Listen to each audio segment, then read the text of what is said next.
Bonjour mes gourmands, j'espère que vous allez bien et surtout que vous avez faim, parce qu'aujourd'hui on va apprendre à faire de la pâte à choux et son craquelin. Donc si la recette vous tente, eh bien je vous laisse avec la liste des ingrédients et on se retrouve juste après.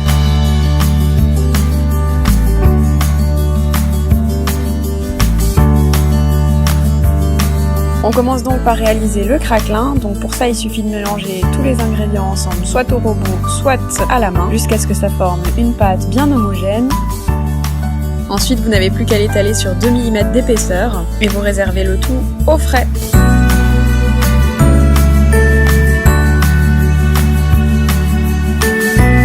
On va passer à la pâte à choux et je vous laisse avec la liste des ingrédients.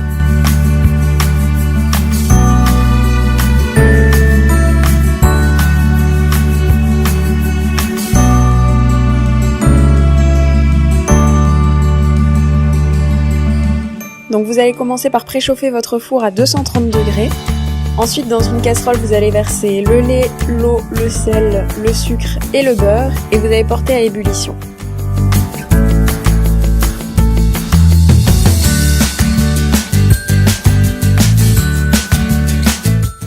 Ensuite, hors du feu, vous allez pouvoir ajouter la farine et mélanger à l'aide d'une spatule.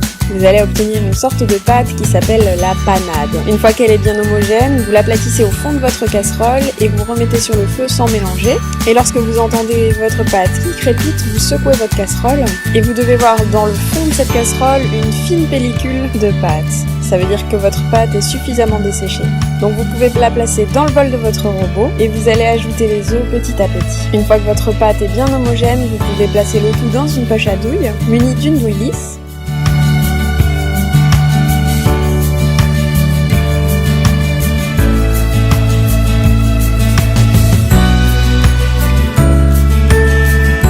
Ensuite, vous n'avez plus qu'à pocher vos choux sur une plaque de cuisson munie d'une feuille de papier sulfurisé. Sur les images, je poche beaucoup de pâtes parce que j'avais besoin de gros choux, mais vous pouvez les faire évidemment plus petits. Ensuite, vous allez prendre votre craquelin et avec un emporte-pièce de la même taille ou un peu plus grand que vos choux, vous allez détailler des cercles et les placer au-dessus de vos choux. Vous baissez la température de votre four à 170 degrés et vous enfournez pour 40 minutes. Après 20 minutes de cuisson, vous pouvez ouvrir et refermer immédiatement votre four pour laisser sortir la vapeur. Ensuite, vous les laissez refroidir sur une grille et vous pouvez les garnir avec la crème que vous souhaitez. Voilà, cette recette est maintenant terminée, j'espère qu'elle vous aura plu. Si c'est le cas, n'hésitez pas à liker la vidéo et à me dire en commentaire avec quelle crème vous aimeriez que je garnisse ces choux. Je vous dis à très bientôt pour une nouvelle vidéo et en attendant, je vous fais une tonne de bisous sucrés.